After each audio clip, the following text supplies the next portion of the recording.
Pasta పాలకూర చేస్తున్నానండి ఇవాళ స్పెషల్ మా ఇంట్లో.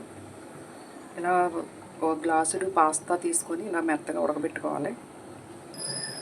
2 కట్టలు పాలకూర తీసుకున్నాను నేను. 1 టేబుల్ స్పూన్ ఆయిల్ పోసుకొని ఇలా మగ్గనివ్వాలండి పాలకూరని. ఇలా మగ్గనిచ్చి అప్పుడు మిక్సీ పట్టుకోవాలి. మిక్సీ పట్టుకున్నాక ఉల్లిపాయ ముక్కలు వేసుకోవాలండి.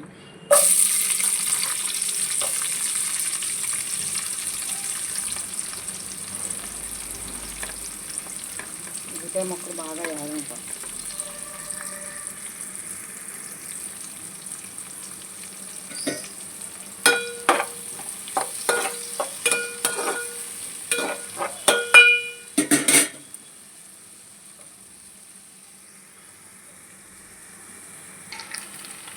టమాటా ముక్కలు కూడా వేయాలి. టమాటా ముక్కలు కూడా వేసి బాగా వేసుకోవాలండి. ఉల్లిపాయ, టమాటా,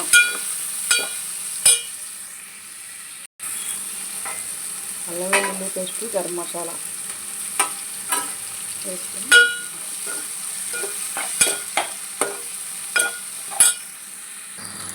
ఉల్లిపాయ ముక్కలు బాగా వేగిపోయినాయండి. ఇప్పుడు ఉల్లిపాయ ముక్కలు, పచ్చిమిరకాయలు, టమాటాలు, అల్లం వెల్లుల్లి పేస్ట్ ఎన్ని వేసి బాగా వేగాక అప్పుడు పాస్తా ఉంది కదండి, మనం కూడా ఉడకబెట్టిన పాస్తా, ఈ పాస్తా దీంట్లో వేసుకోవాలండి.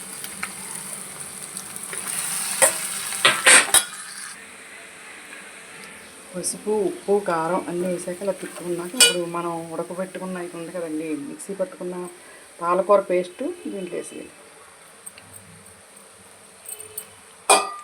అంతే ఫ్రెండ్స్.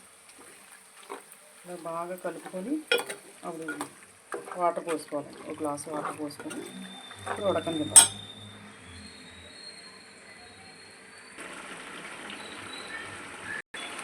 ప్లీజ్ లైక్ చేసి, షేర్ చేసి, సబ్స్క్రైబ్ చేయండి. అయిపోయిందండి పాస్తా పాలకూర. రోటీలోకి కానీ రైస్లోకి కానీ చాలా బాగుంటుందండి. ఛానల్ మాత్రం సబ్స్క్రైబ్ చేయండి సార్.